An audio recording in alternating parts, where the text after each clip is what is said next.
We've been talking about, pretty much like a condo buyer's guide. I've been giving you a lot of insight into things that you really need to learn if you decide that you want to buy a condominium. And to be quite honest with you, even if you own a condominium and you don't know this information, or even if you own a house, you really seriously do need to learn this information. So, you've heard it at the Condo Expert, and that's what this is all about. It's really interesting because you talk about a condo corporation where all of the owners own a part of the common elements. So because of that, you would think, well, hold on. Okay, I'm a condo owner. I own my unit. And I own a percentage of the common elements of the building. Wonderful. And I am one person out of whatever the numbers would be, 200 or 300 other owners that form the condo corporation. Now, does that give me the right to know who the other owners are in the corporation? Because, think about this for one moment, because this is quite interesting, is that if you as a condo owner have a problem, and say you want to then create a special meeting, and you're not getting a lot of cooperation from your board and or the property manager, because the property manager is receiving direction from the board saying, keep this person at a distance, then what do you do? And that's the interesting part. I mean, you talk about frustrations. I have to tell you, and I'm going to put my hat on as the Condo Owners Association founder, when we're receiving phone calls, and this is a shout out to our politicians, so many condominium owners are disheartened. Some of them are downright angry. Some of them are very confused. Some are extremely happy about their building. They love living there. They've lived there for 20 years and they wouldn't think of living anywhere else. But they're very sad. Confusion. They don't know what to do. They can't afford to move. So what are they going to do? They can't just say, okay, fine, I'm out of here now. Does anybody want to pick up? I got a call yesterday actually from a senior, and apparently this particular building out in Scarborough, 75% of the building is seniors.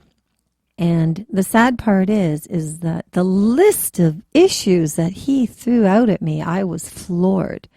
But then the question came back and I said to them, okay, so does that mean that you don't want to live in this building anymore? Oh, no. We love living here. We just want to get this fixed. We want to get this resolved.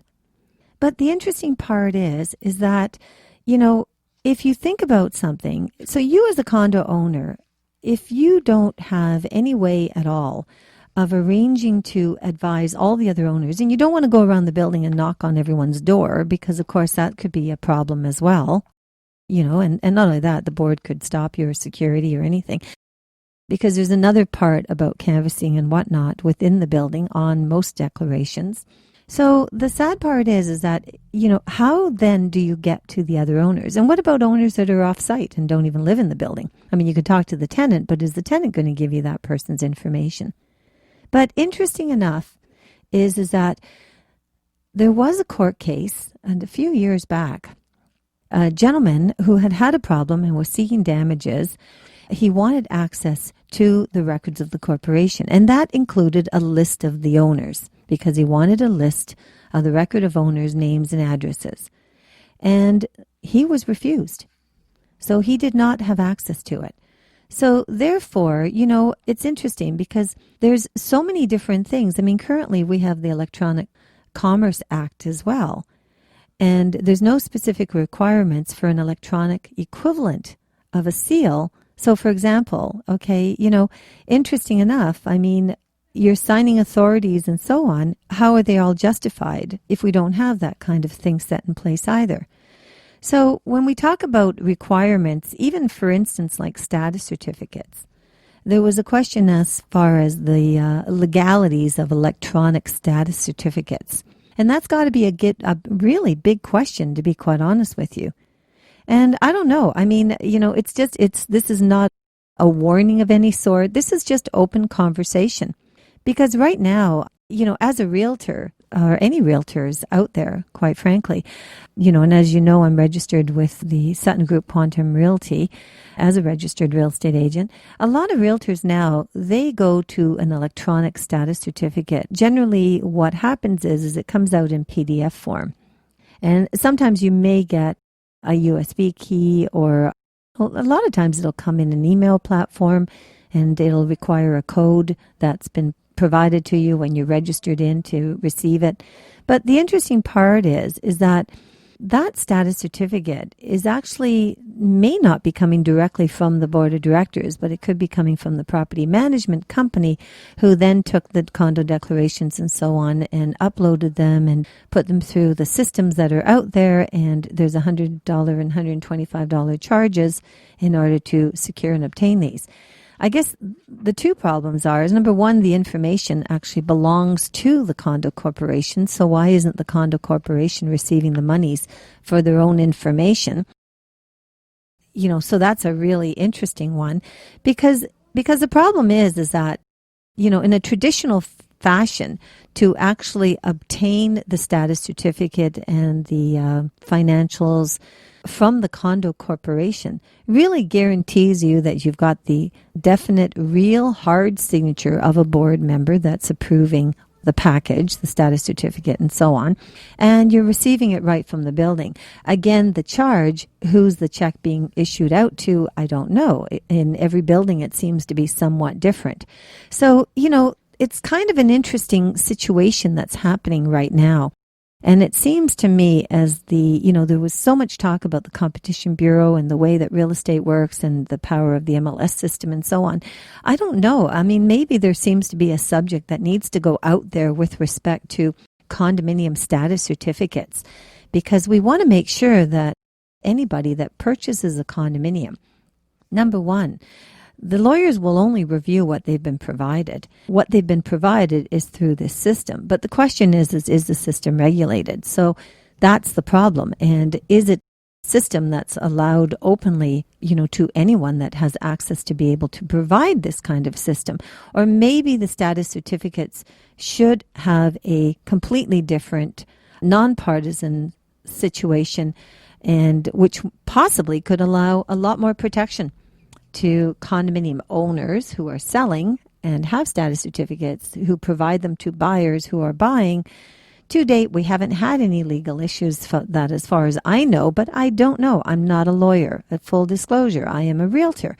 And, I think that while we're so busy trying to take a look at the 1.3 plus growing condo owners, plus the, 800 plus thousand condominium units, and on top of that, the thousands and thousands of condominium buildings, at the forefront, what is important is a status certificate that's correct, that shows all the proper mechanisms, good reserve fund, good operating budgets, good condo corporation, no special assessments, no liens against it, proper fire insurance coverages, and so on and so on and so on.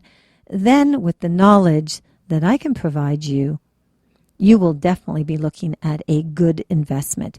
And then learning more and staying on top of what you own as a condo owner by understanding condominiums, going to your AGM and doing all these things, and certainly being registered with the Condo Owners Association so we can all work together to create a better condominium community. Something to think about. You're listening to Linda Pinizzotto at The Condo Expert, and I welcome you to email me. Linda Pinizzotto. Whether it's a house, townhome, or condo, when you're ready, she's your negotiator. With 34 years of experience, Linda guarantees that you have the real estate knowledge you need to make the right decisions. Call Linda Pinizzotto at Sutton Group Quantum Realty, 416-561-7373, or visit her at lindapinizzotto.com. And thank you so much for joining me. Today has been just a fascinating time of learning so much of what's going on out there. And that's what the Condo Expert is all about. I'll hit so many different issues. You'll notice them on iTunes and on podcast. Reporting here from the Hayes FN, you have been listening to Linda Pinizzotto of the Condo Expert. Now, also remember, register yourself. If you're a condo owner or condo buyer, register at www.coaontario.com. And also, if you've got questions, whether they're real estate related or condominium or property values, this and that, I wouldn't have the information I have had I not had the experience that I've received, and I certainly wouldn't have been able to start the Condo Owners Association without having this kind of a background. So contact me at Linda Pinizzotto, Pinizzotto, at coaontario.com or Linda at lindapinizzotto.com. Until the next time, have a fantastic day, and thank you so much for tuning in.